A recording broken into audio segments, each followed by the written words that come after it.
America's ambassador. Kind of up in the air, and he leans forward. He's coming for that lead straight right hand. Manny Of avarice, a student of the sweet science with a man. has to be aware of that. Mayweather. This was not just another championship bout.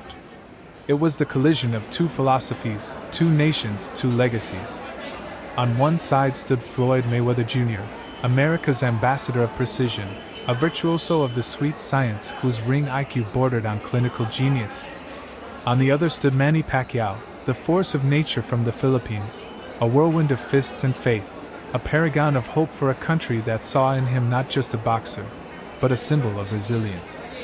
When they finally met at center ring inside the MGM Grand Garden Arena, the air felt electrically charged.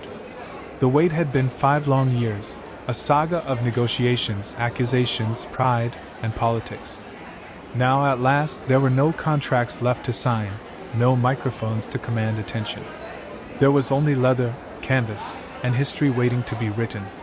The opening seconds unfolded cautiously. Pacquiao, clad in yellow and red, bounced lightly, probing, initiating. Mayweather, in his familiar defensive shell, watched like a chess master surveying the board. The first 30 seconds were not about damage. They were about data. Pacquiao pressed forward with short combinations, careful not to overcommit. His trainer Freddie Roach had warned him against reckless flurries. Against Mayweather, volume could be a trap. 5 or 6 punches thrown carelessly could become a counterpuncher's feast. Mayweather's response was immediate and measured. His lead right hand darted down the middle with atomic clock accuracy. He kept the jab alive even against the southpaw stance of Pacquiao, using it as both a weapon and a blindfold. Each touch, each feint, was a question posed. And Pacquiao, for all his explosiveness, found himself forced to answer carefully. By the end of the first round, the numbers told a quiet story. Mayweather had landed with higher efficiency, while Pacquiao's attempts were largely smothered by gloves and elbows. But statistics could not capture the tension. Every time Pacquiao lunged, the crowd erupted, their cheers reflecting hope more than impact. Every time Mayweather slipped a punch by millimeters, there was a murmur of awe. It was artistry versus aggression, patience versus urgency. In the second round, Mayweather began to dictate geography. He drifted to the ropes by choice, not by necessity, inviting Pacquiao forward.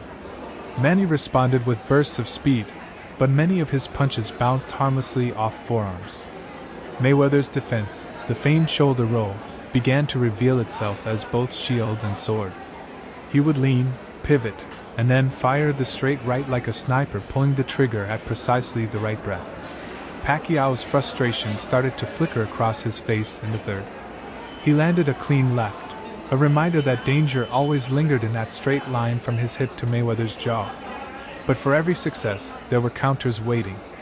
Mayweather worked the body subtly, sneaking in right hands to the ribs, investing in later rounds. His approach was clinical: collect information early, adjust, then execute. Yet this was never going to be a one-sided affair. In the fourth, Pacquiao ignited the arena.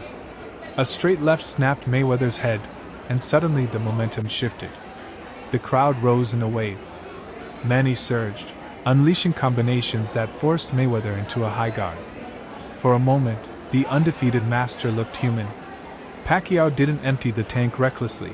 He tested, pressed, then reset. It was controlled aggression, exactly as prescribed. In that sequence, hope swelled not just in the MGM Grand, but across the Pacific. Mayweather, however, has built a career on surviving moments. He absorbed, deflected, and recalibrated. By the fifth, he was back to threading right hands between Pacquiao's gloves, catching him with uppercuts as Manny dipped forward. In the corner, Floyd Mayweather Sr. urged his son to press the action, an unusual directive for a fighter so comfortable on the back foot. Sometimes even the most disciplined tactician needs a reminder that judges cannot score what they cannot see. As the fight moved into the middle rounds, the ebb and flow intensified. Pacquiao continued to dart in and out, his angles unpredictable, his straight left a recurring threat. Each time he landed it clean, Mayweather's composure was tested. But Floyd responded with counters that were not flashy, merely precise. He pulled Pacquiao onto shots, pivoted out of danger, and used clinches strategically to disrupt rhythm. Round 6 was particularly fierce. Pacquiao managed to pierce the defense with a series of body shots and a sharp right on the button. Mayweather covered, nodded, almost dismissive, but the exchange had meaning. It reminded everyone that for all his defensive brilliance, he was sharing the ring with one of the greatest offensive fighters of any era. By the 7th and 8th, fatigue began whispering into both corners. Pacquiao's calves, famously prone to cramping, carried him forward with relentless intent. Mayweather's legs, still nimble at 38, kept him sliding just outside the storm. The crowd sensed a narrowing window. This was where legends either separate themselves or surrender ground. The 9th round felt like a crossroads.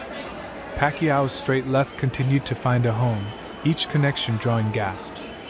Mayweather answered with the bread-and-butter right cross, snapping Pacquiao's head in return. There was no clear dominance, only razor-thin margins. Analysts debated in real time, was Floyd's accuracy outweighing Manny's aggression? Were the judges favoring clean counters over volume? In the championship rounds, the stakes crystallized. Round 10 saw Pacquiao pressing with urgency, but Mayweather's counters grew sharper. He worked the body more deliberately now, mixing in jabs that disrupted Manny's rhythm. The 11th began with a more assertive Mayweather, stepping forward, refusing to concede perception. In tight fights, optics matter. A fighter advancing can sway a judge's eye as surely as a clean punch. Pacquiao, sensing the slipping sands of time, mixed levels beautifully in the 11th, starting low and finishing high. He tagged Mayweather's ear with a left, then dug to the body. But Floyd rolled, slipped, and fired back with counters that carried the quiet authority of experience. He had been here before, close fights, hostile crowds, moments demanding composure. Patience had always been his ally. Then came the 12th, the final 3 minutes of a saga that had taken half a decade to materialize. The two future Hall of Famers embraced briefly before returning to their corners. Whatever animosity had fueled negotiations was now replaced by mutual recognition. This was about legacy. Pacquiao attacked early, driving Mayweather toward the ropes. A straight left landed clean, drawing a final surge from the crowd.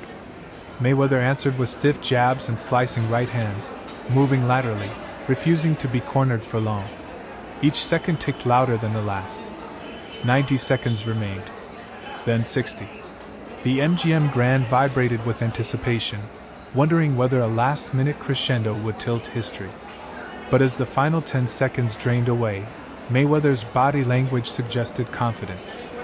Pacquiao continued forward, throwing, chasing, hoping to imprint one undeniable memory into the judges' minds. The final bell rang, and with it, the exhale of a global audience. Both men embraced. Whatever debates would follow about scoring, about missed opportunities, about what might have been years earlier, none could diminish what had just transpired. It had been tactical, intense, and at times, electrifying. Not a slugfest, but a chess match punctuated by bursts of violence. When the scorecards were read, the verdict was unanimous. 118 to 110. 116 to 112. 116 to 112. All in favor of Floyd Money Mayweather Jr. He remained undefeated, now the unified WBC, WBA, and WBO welterweight champion of the world. His record unblemished, his strategy vindicated. For Pacquiao, it was not disgrace but defiance. He had moments, flashes that reminded the world why he was beloved. But against the defensive savant who treated risk like a currency to be spent sparingly, moments were not enough. In the end, this was not simply about punches landed or rounds won.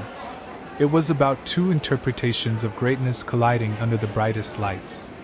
Mayweather's brilliance lay in subtraction, taking away options, denying rhythm, reducing chaos to calculation. Pacquiao's greatness thrived in addition, angles, flurries, pressure, heart. And on that night in Las Vegas, calculation edged chaos. Years from now, historians will revisit this bout not for a single thunderous knockout, but for its layers. For the patience in Mayweather's pull counters. For the fire in Pacquiao's straight left. For the way an entire arena rose when momentum flickered. It was the fight of its century not because it was perfect, but because it was inevitable. What did you see when you watched this clash of titans? Did Mayweather's defensive mastery clearly secure the victory, or do you believe Pacquiao's aggression deserved more on the scorecards? Share your perspective in the comments below, and if you appreciate deep, story-driven breakdowns of boxing's greatest nights, make sure to like this video and subscribe to the channel so you never miss the next chapter in the history of the sweet science.